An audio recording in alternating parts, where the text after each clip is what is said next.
करता लेकुराचे हित जाणे माऊलीचे चित्त ऐसी गवळाची जाती गरीला भाविन प्रीती कोटी भार वाहे त्याचे सर्वस्परी सारे ऐसी गवळाची जाती गरीला भाविन प्रीती तुका म्हणे माझे तुका म्हणे माझे तुम्हा संतावरी योजे ऐसी गवळाची जाती गरीला भाविन प्रीती नास्ति मातृ सब छाया नास्ति मातृ सब गती नास्ति मातृ सब त्राण नास्ति मातृ सब प्रिया।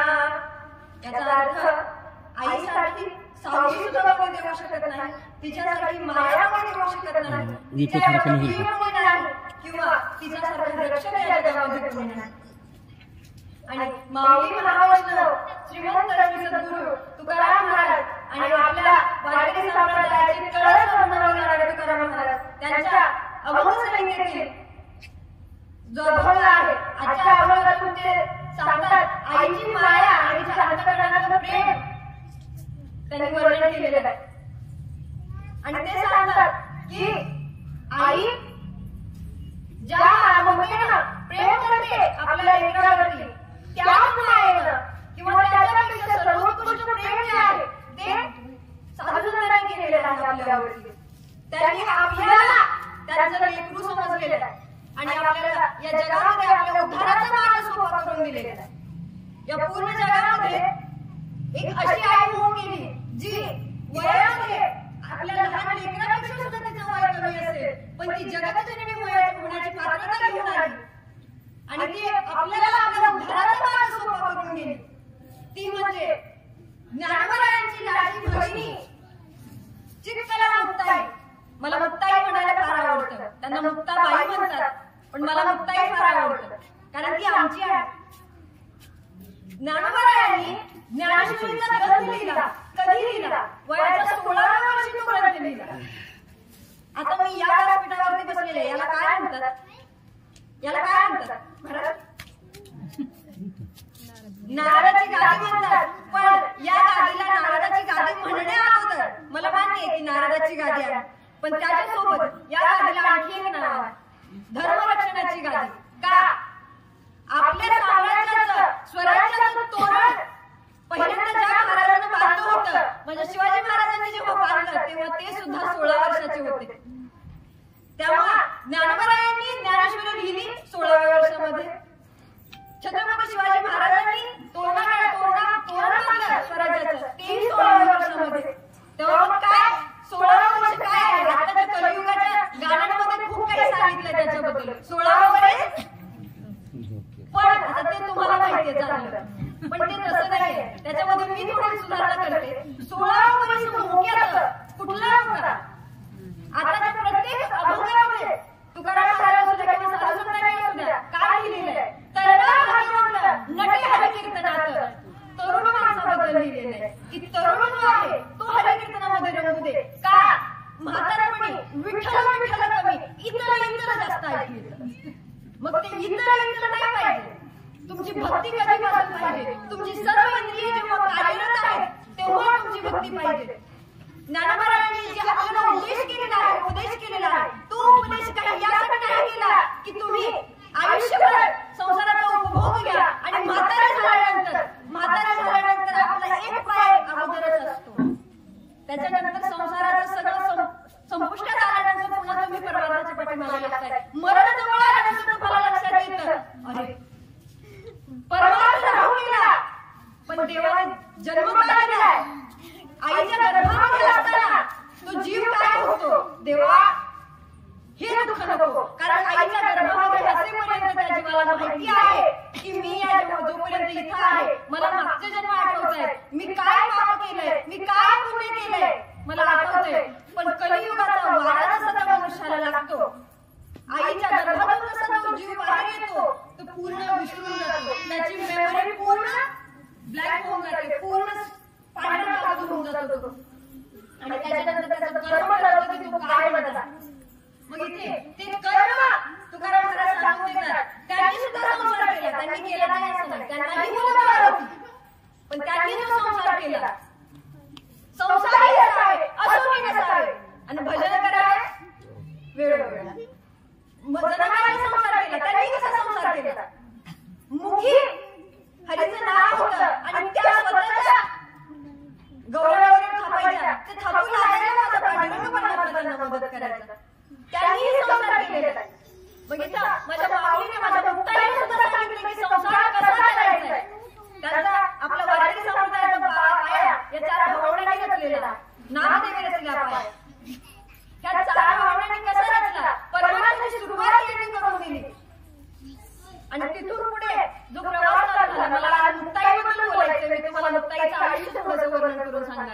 मी त्यांच्या त्या पूर्ण आयुष्याबद्दल सांगण्या इतपत मोठी नाही, तो अधिकार मला नाही, पण मला जेवढं जमेल, जेवढं स्मरण मी करू शकेल तेवढं नक्की करेल. कारण त्यांच्या नुसत्या नामस्मरणानं हजारो जन्माचं पातक जळतं.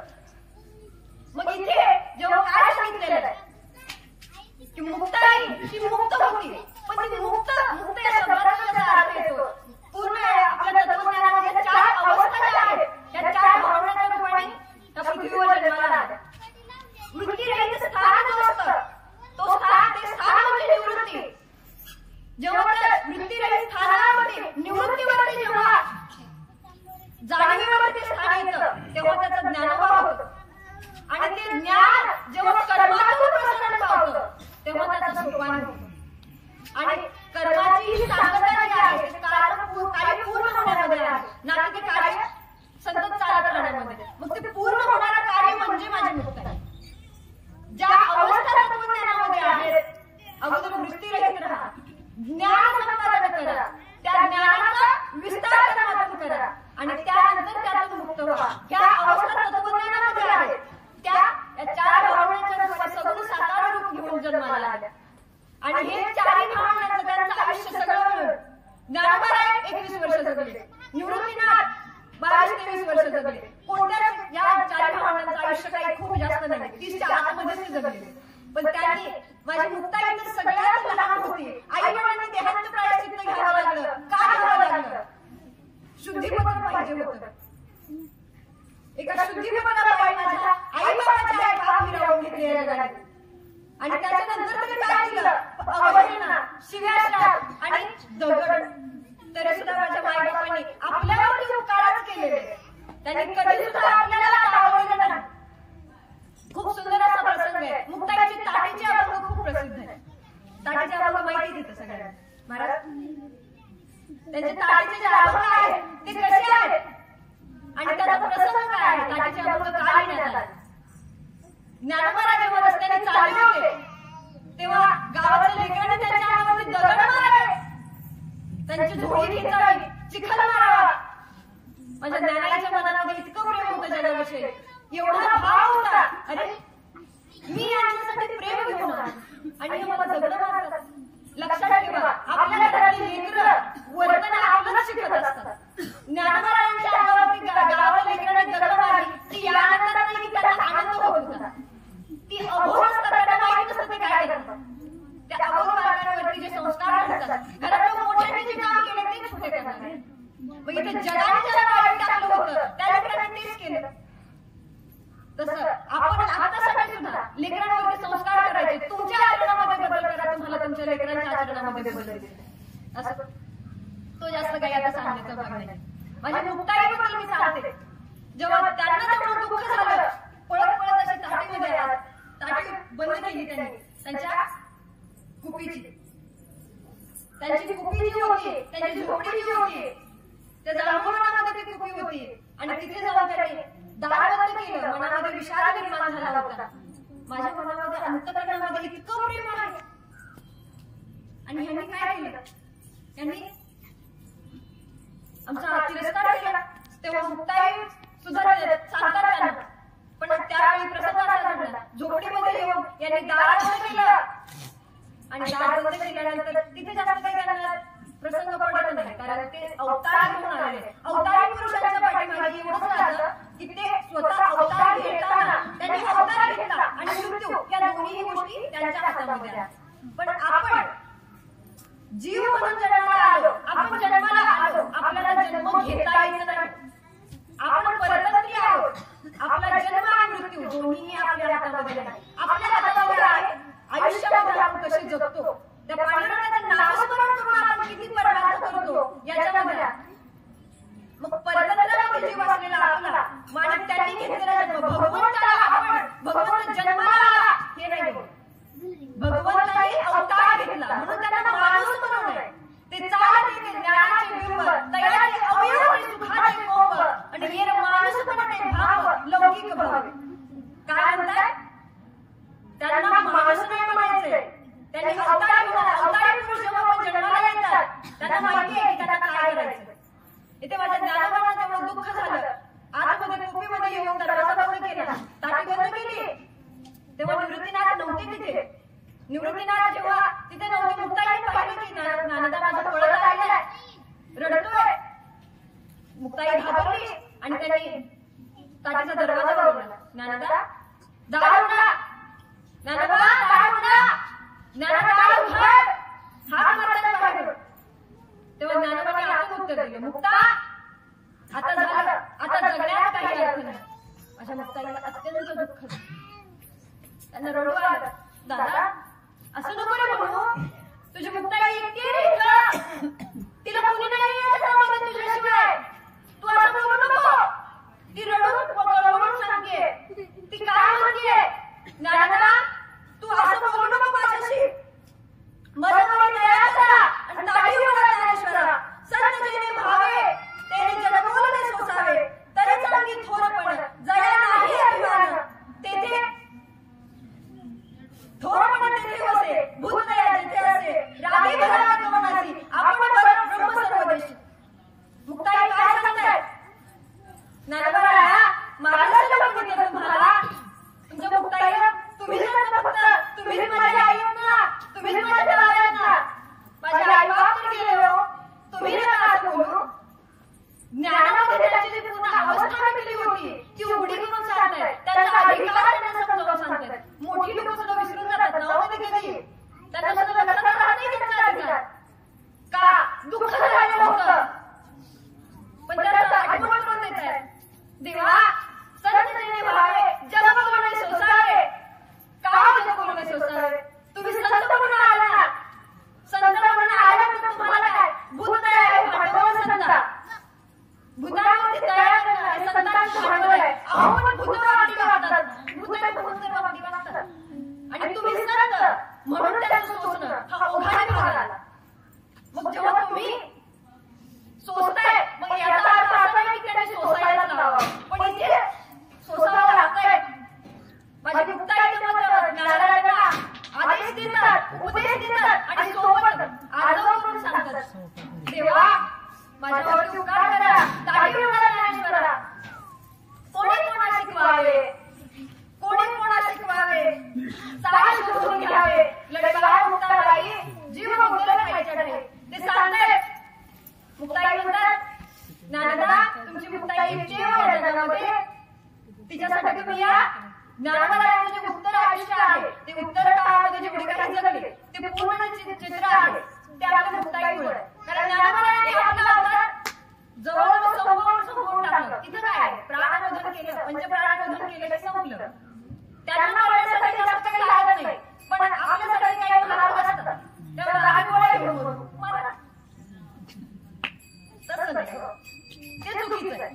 कसं एखाद्या गोळ्या घेऊन मारत नाही, पण ते कुठून येतं, गोळ्या घेतले उचला नेलं हॉस्पिटलमध्ये आणि त्याचा हॉस्पिटलमध्ये नेऊन तिथं आपण गोळ्या करून नीट केला. आपण केस केली कशाला मदत होता. आत्महत्या हे सुद्धा पुन्हा पापच आहे. त्याच्यामुळे ते पाप करण्यापेक्षा परमार्थ करा. तिथे तुम्हाला तुमच्या आयुष्यात थोडं तरी सार्थक झाल्याचं आणि शांतता. नुसतं मंदिरामध्ये जाऊन बसलं तरी सुद्धा मनाला शांत वाटतं. जेवढे काही ताप वाढतात आयुष्यामध्ये किंवा मनामध्ये असलेला निर्विकारपणा जागा होतो.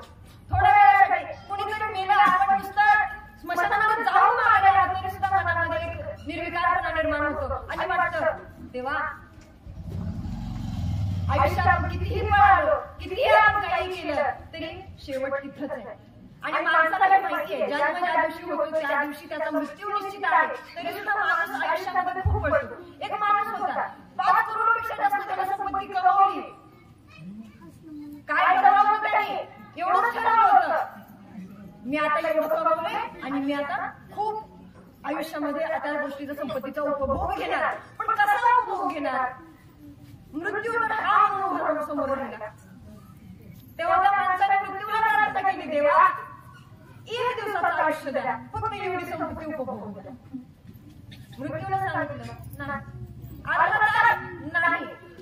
तेव्हा त्या माणसाने सांगितलं जे काही आहे ते आज आहे, आज संध्याकाळी झोपलेला उद्या सकाळी जागा होईल. ती फक्त आशा आहे पण खात्री नाही.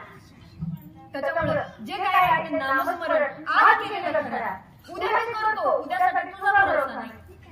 मुक्ताई सांगतात, ज्ञानदेवा माझ्यासाठी लोक तुम्हाला, पण तुम्ही माझ्यासाठी या. त्याच्यामुळे मुक्ताईने जेव्हा सांगितलं, थांबले, दार उघडलं. मुक्ताई म्हणते, म्हणजे बोलू नको, सोडून जायची वार्ता करतो मला भांडणाची. तेव्हा मुक्ताईला कडकडून मिठी मारली आणि म्हणतात, मुक्ताई आई आहेस माझी, तू आई आहेस. कारण ज्ञानामध्ये अवस्था जी भेटली होती ती यांनी एवढी करून दिली. आणि त्याच्यानंतर पुन्हा यांनी पूर्ण वारकरी संप्रदायाचा प्रचार आणि विस्तार केलेला. त्याच्या अगोदर त्या जांभूळवाडामध्ये असलेली पर्णकुटीमध्ये त्या लेकरांचं आयुष्य घडत होते. पण जेव्हा शुद्धीपत्र केलं, शुद्धीपत्र नंतरच मिळालं. पैठणमध्ये शुद्धीपत्र घेतलं, आळंदीमध्ये होते, आई वडिलांनी देहाचं प्रायश्चित्त घेतलं आणि त्याच्यानंतर जेव्हा हे आळंदीतल्या ब्राह्मणांना सांगितलं, तेव्हा ते सगळेच घाबरले की देहाचं प्रायश्चित्त घेतील. या गोष्टीवर मला विश्वास नव्हता, पण ती गोष्ट झाली. आळंदीमध्ये काही सांगितलं तरी त्या ब्राह्मणांना जमेना. ते म्हणतात पैठणला जा. पैठणला जाऊन शुद्धीपत्र घेऊन आले. तिथेही काही त्यांना सहज मिळालं नाही. त्याच्यासाठी त्यांना भरपूर काही तिथे कष्ट खावा लागला. असं त्यांचा तो आयुष्याचा भाग होता. माझ्या मुक्ताईने त्याच्यानंतर एक छोटासा प्रसंग असा घडला होता की त्यांच्यातली आई कशी होती आणि आईचं प्रेम काय असतं हे त्याच्यातून सांगते. दिवाळीचा सण आला. दिवाळीच्या सणाला अख्ख्या पैठणामध्ये उजेड पसरलेला आहे. सगळीकडे दिवे लावलेले आहेत, रोषणाई केलेली आहे. पण माझ्या ज्ञानाईच्या घरामध्ये अंधार होता. ज्यांनी या पूर्ण जगाला स्वतःच्या ज्ञानाने प्रकाशित केलं, त्या माझ्या ज्ञानाईच्या मुक्ताईच्या घरामध्ये अंधार होता. पण काही असो म्हणून शिधा मागायला म्हणून, माधुरी मागायला म्हणून जेव्हा गेले, तेव्हा कोणाला तरी दया आली गावातल्या. त्यांनी शिधा दिला, कोणता शिधा दिला? पुरणपोळीचा शिधा दिला. मग तेव्हा तो शिधा जेव्हा पाहिला, तेव्हा मुक्ताई म्हणाल्या, दादा मी मांडे बनवते, मांडे. आता मांड्याची गोष्ट तर बऱ्याच लोकांना माहित असेल. मांडे बनवते म्हणून जेव्हा सांगितलं, मी मांडे बनवते होता ना तुला, आई होती तेव्हा आपण खाल्ले, मला लक्षात आहे. लक्षात ठेवा, निवृत्ती नाथ आई विठ्ठल कुलकर्णी आणि रुक्मिणी माता यांनी जेव्हा देहाचं प्रायश्चित्त घेतलं होतं, तेव्हा माझी मुक्ताई फक्त 7 वर्षाची होती. 7 वर्षाची बालिका. आपले हे लेकरं मोठे होते त्यांच्या पुढे. 7 वर्ष म्हणजे पहिलीला जाणारी मुलगी, एवढी छोटीशी माझी मुक्ता. पण तेव्हा थोडी मोठी झाली तेव्हा ती काय म्हणते, दादा मी मांडे करून खाऊ घालते तुला. तेव्हा मग ती म्हणाली, मी मांडे भाजायला मडकं घेऊन जाते. मांडे काय असतात माहितीये का? पुरणपोळी जी आपण करतो, ती पुरणपोळी तव्यावरती भाजली जाते आणि पातळ असते. बऱ्यापैकी आपण लाटून पुरणपोळी करतो. पण मांडा असतो तो हातावरती थापलाही जातो आणि जाड असतो आणि तो भाजला जातो मडक्यावरती.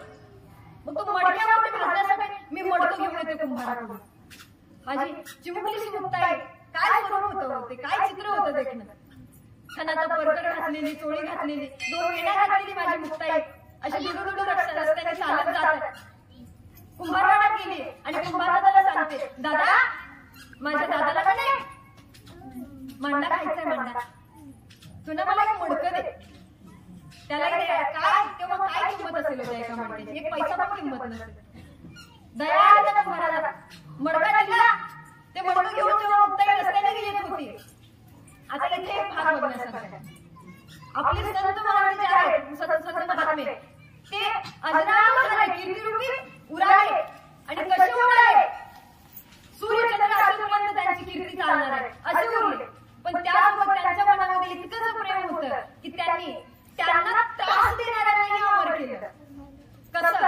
आता ज्ञानोबांना त्रास देणारे गावचे पाटील म्हणा, काही म्हणा, ते काही फारसे लक्षात नाही.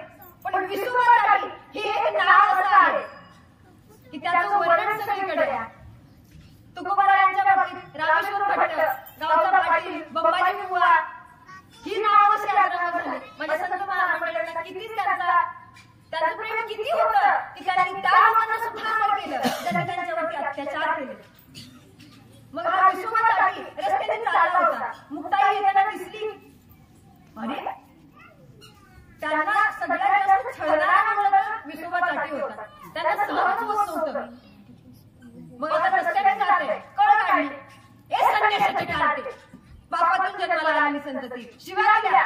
अरे ज्यांच्या नुसतं नामस्मरणानं हजारो जन्मीचं पातक जावं, त्यांना काय म्हणतात? पापातून जन्माला आलेली संतती. येऊन निर्देहासी वाची उच्चारे ज्ञानेश्वर आणि तयाचा संसार सुफळ झाला गे माय. आणि इथे त्यांना असं बोलतात, माझी मुक्ताई छोटीशी होती हो, 10 वर्षाची बालिका. काय करतो माझ्या मुक्ताला? ती म्हणाली, माझ्या दादाला मांडे खायचे, मी मडकं घेऊन जाते. घाबरत घाबरत बोलली मुक्ताई. तसं म्हणलं, संन्यासाची पोरा मांडे खाता, थोबाड्यात ठेवून दिली तिच्या आणि मडकं घेऊन हिसकावून घेतलं आणि फेकून दिलं. ते मडकंही फुटलं आणि वरून आलं कुंभाराकडे गेला. विसोबा चाटी म्हणजे त्यावेळी ज्यांच्याकडे गावकी असायची त्यांच्यापैकी एक होता. त्यांना तिथे सांगितलं, जर आता खबरदार तुम्ही तिला मदत केली तर. माझ्या मुक्ताईला तिथे सुद्धा सांगितलं. माझी मुक्ताई तिथून रडत रडत गेली हो. जेव्हा घरी गेली, पर्णकुटीजवळ पोहोचल्यानंतर ज्ञानोबांनी पाहिलं गालावरती वळ उमटलेलं रडत येत आहे. तेव्हा विचारलं, मुक्ता काय झालं? तेव्हा मुक्ताईने रडत रडत सांगितलं, दादा अरे रस्त्यामध्ये विसोबासाठी भेटला होता रे, आणि त्याने माझं मटकं हिसकावून घेतलं, फोडून टाकलं आणि मला थोबाडी मारली रे. तेव्हा ज्ञानोबा म्हणतात, तुला मारलं म्हणून रडतेस का मुक्ता? तेव्हा मुक्ताईचे शब्द आहेत, नाही रे दादा, त्याचं काय तू नेहमीच असं करतो, पण त्यांनी मडकं फेकून दिलं रे. मला आज मांडा बनवायचं होतं तुझ्यासाठी. आई काय असते? एक आई जेव्हा माझं मूल किंवा मूल जेव्हा घरातलं आईला टाकून बोलतं, काय बोलतं? तुला अक्कल नाही, तुला कळत नाही, तू मूर्ख आहेस. पण माझ्या आईचे उद्गार काय असतात? मला मान्य बाबा की मी मूर्ख आहे, पण तुझं ताट वाढलंय, जेव्हा नाही. आईचे उद्गार असतात का? ऐसी कळवळाची जाती कधी लाभावणे प्रीती. त्या आईच्या मनामध्ये निस्वार्थ प्रेम आहे. ते निस्वार्थ प्रेम माझ्या मुक्ताईच्या ठिकाणी उपजत होतं आणि त्याची प्रचिती तिथे आली. ज्ञानोबा म्हणतात, मुक्ताई किती जीव लावशील, किती प्रेम करशील? तिथं तो ज्ञानोबा सांगतोय की एवढं प्रेम.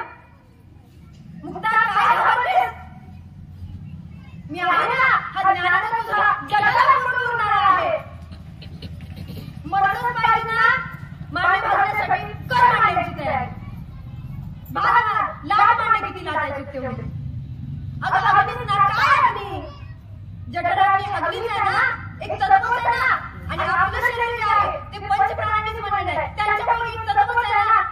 पंचतत्वाचं शरीर जे आपलं, मग जे अन्न आपण खातो, जे आतमध्ये बाहेर शिजवलेलं नाही, ते आतमध्ये खाल्ल्यानंतर जठराग्नीमध्ये शिजावं लागतं. नाहीतर आपण सहज म्हणतो भट्टी बिघडली. मग ती आतली भट्टी जी आहे त्याला जठराग्नी म्हणतात. आणि तो जठराग्नी ज्ञानोबा म्हणाले, कर मांड्यांची तयारी. आणि जेव्हा मांड्यांची तयारी झाली तेव्हा असे ज्ञानोबा स्वतः उभे झाले, असे पाठीवरती झुकले आणि म्हणाले, मुक्ता भात मांडे जेवढे भाजायचे तेवढे. तुला पुन्हा चिंता नाही विस्तव वगैरे काढून ठेवायची. आता माणसाला एक उत्सुकता असते, जी आपण क्रिया केलेली आहे त्याची प्रतिक्रिया काय आहे. विसोबासाठीला पण खूप अशी उत्सुकता लागून राहिली, क्युरिओसिटी, की मी मारलं तर होतं, पुढं काय झालं?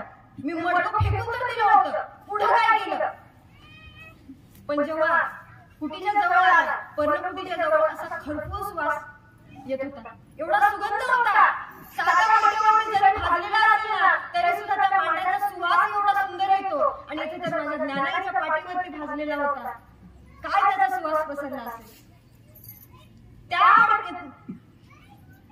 पाठीवरती भाजलेल्या मांड्याचा सुवास एवढा होता की, पण तेवढ्या वेळामध्ये सुद्धा वास, एवढा सुगंधी वास आल्यानंतर विसोबासाठीला राग आला.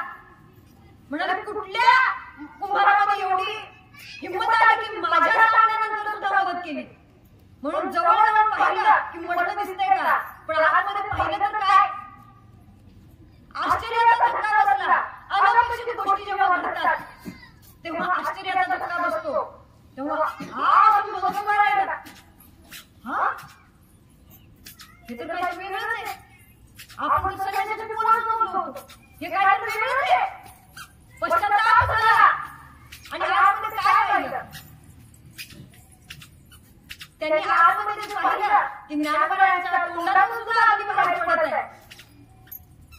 पाठीवरती मांडी घातले गेले आणि जेव्हा त्यांचं जेवण झालं, ते जेवण झाल्यानंतर पत्रवाळी जी असते ती बाहेर ठेवून दिलेली, त्या पत्रवाळीमध्ये त्यांनी हात घालून खायला चालू केलं.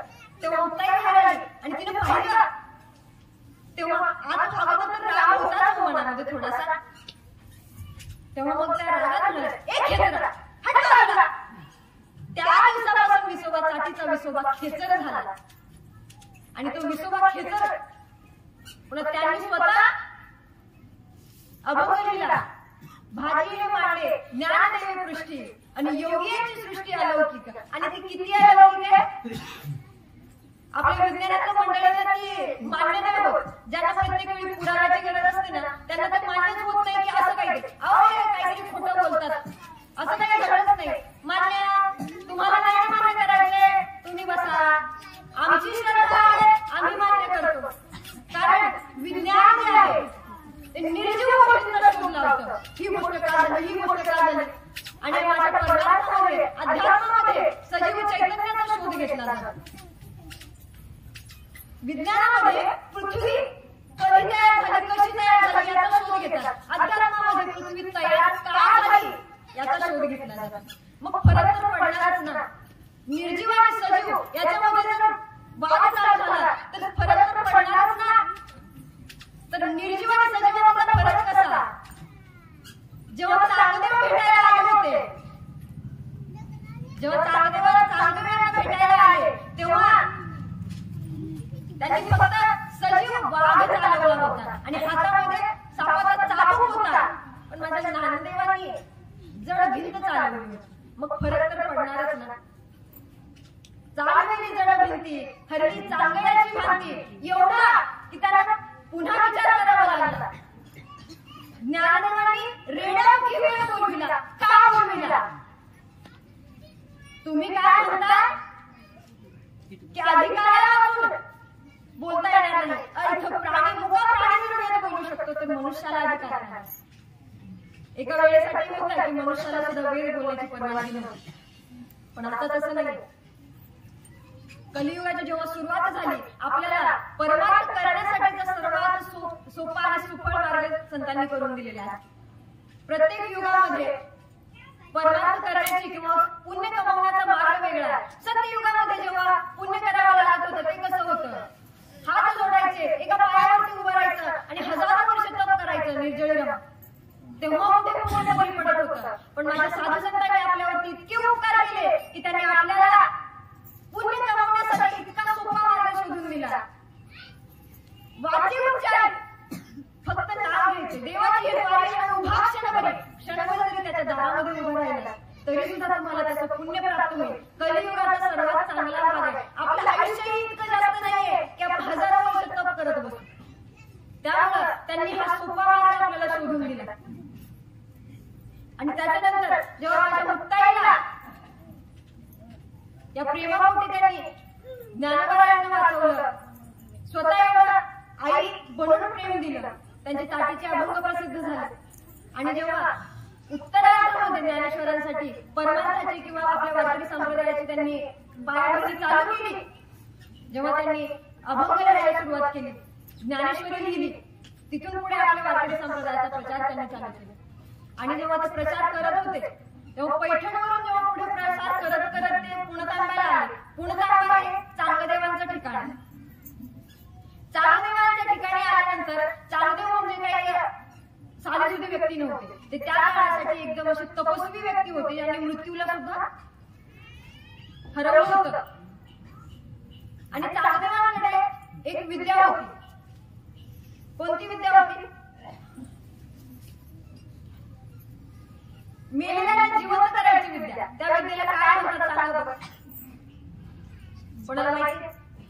संजीवनी विद्या प्राप्त होती त्यांना. मग त्या विद्येने ते मेलेल्याला जिवंत करायचे. मग त्यावेळी त्यांची समाधी लागलेली होती जेव्हा माझी मुक्ताई पुणतांब्याला आली होती. आणि ज्या मंदिरामध्ये ते उतरले तिथं खूप सारी प्रेतं पडलेली होती आणि चांगदेव मध्ये होते.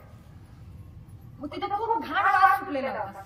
मग तिथं मुक्ताईने विचारलं की दादा वास कशाचा येतो एवढा? मग तेव्हा चांगदेवाच्या एका शिष्याने सांगितलं की आता चांगदेव निद्रेमध्ये आहेत? नाही, निद्रेमध्ये नाही. चांगदेव आता सध्या तपस्या करत आहेत, ध्यान करत आहेत. आणि त्यांचं ध्यान एकदा उतरलं आणि त्यांनी आवाज दिला, हे सगळे प्रेत उठून बसतात. तेव्हा मुक्ताई म्हणाले, हा तर देवच झाला की. संतांना एक मर्यादा आहे. आणि ती मर्यादा काय? सर्व संतांना हे माहिती आहे की त्यांना मृत्यूपासून कसं लांब राहायचंय. पण ती जर मर्यादा त्यांनी त्यांच्या हातामध्ये घेतली तर संतत्वाचा अधिकार चुकीचा होतो. असं नव्हतं की माझ्या मुक्ताईला, ज्ञानदेवांना किंवा बाकीच्यांना माहिती नव्हतं की मृत्यूपासून कसं दूर राहायचंय. पण नाही, देवाने एक समतोल बनवलेला आहे पृथ्वीचा. तो समतोल टिकवण्यासाठी हे जे चक्र चालू आहे, जन्म आणि मृत्यूच्या चक्रामध्ये संतांनी हस्तक्षेप न करणं हा त्यांचा निर्णय आहे. आणि हे त्यांच्या संतत्वाचं लक्षण आहे. त्यांनी आपल्याला अधिकार दिलाय की तुम्ही आम्ही उपदेश देतो त्याचं पालन करा. आणि तिथून तुमच्या आयुष्याचं वर्णन पुढे तुम्ही कसं करताय किंवा तुम्ही तुमच्या आयुष्यामध्ये कशी वागताय ते त्याच्यावरती आहे. तेव्हा मुक्ताई म्हणाले, हा तर देवच झाला की. तिथे एक म्हातारी बसलेली होती, एक आजी बसलेल्या होत्या आणि त्या रडत होत्या. तेव्हा त्या म्हातारीला विचारलं, आजी काय रडताय तुम्ही? त्या म्हणाल्या, माझं कुणीच नाही ग, माझं कुत्रं होतं एक आणि ते पण मेलं. मग आता एवढं लोक उठून बसतात, माझं कुत्रंही उठून बसलं म्हणून मी येऊन बसली इथं. तेव्हा मुक्ताई म्हणाली, थांब बघते. आणि ते मेलेलं जे कुत्रं होतं त्याला शेपटी धरली आणि असं उगारले, हाय मेल्या तुला काय झालं मारायला. आणि त्याच्यासोबत हाड म्हणल्याबरोबर ते कुत्रंही उठून बसलं आणि मेलेले सगळेच उठून बसले. जिथे चांगदेवाला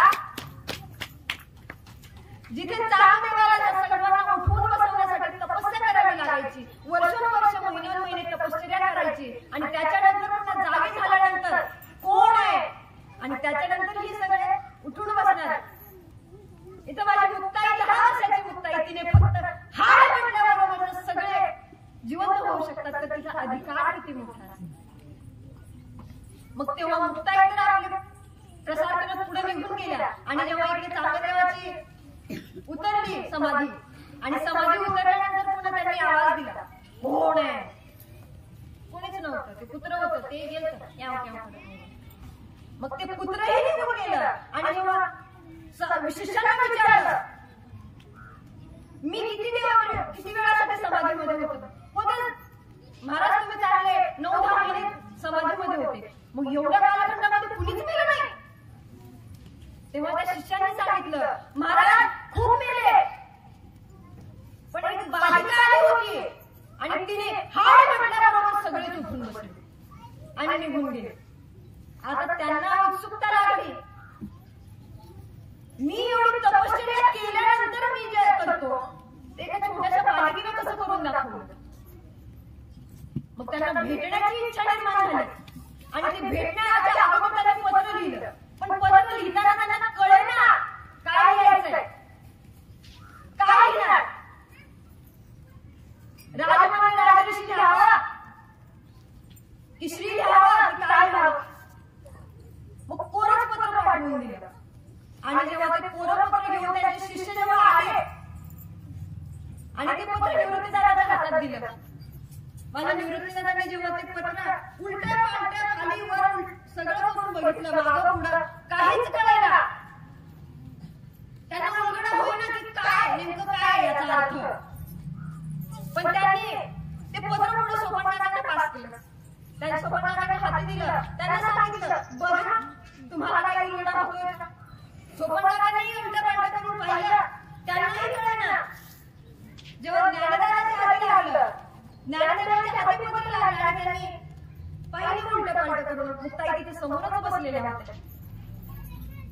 आणि तेव्हा मुक्ताईने ते पत्र पाहिल्याबरोबर मुक्ताईच्या मुखातून उद्गार बाहेर पडले, दादा एवढा मोठा तपस्वी, एवढा ज्ञानी, कोणाच की रे. एवढा ज्ञानी, एवढी तपश्चर्या केली, एवढी वर्ष आयुष्य जगलं, पण कोणाच की रे. उत्तर पाठवा त्यांना.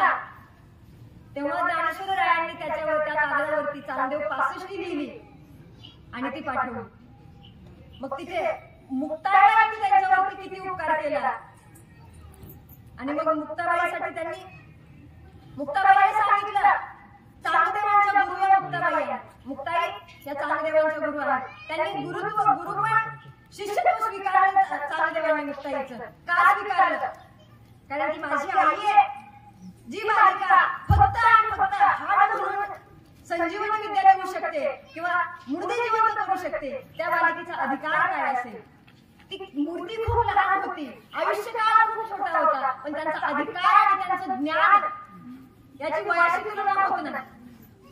मग माझी मुक्ताई, माझे ज्ञानोबराय, माझे निवृत्तीनाथ, माझे सोपान काका कितीच महान होते. आज मला इथं जेव्हा सांगितलं माझी सेवा आहे, मी प्रश्नात होते की मी बोलणार काय. पण जेव्हा माझ्या आईनं, माझ्या मुक्ताईबद्दल मी जेव्हा विचार केला, माझी आई की मला माझ्या मुक्ताईबद्दल बोलायचंय.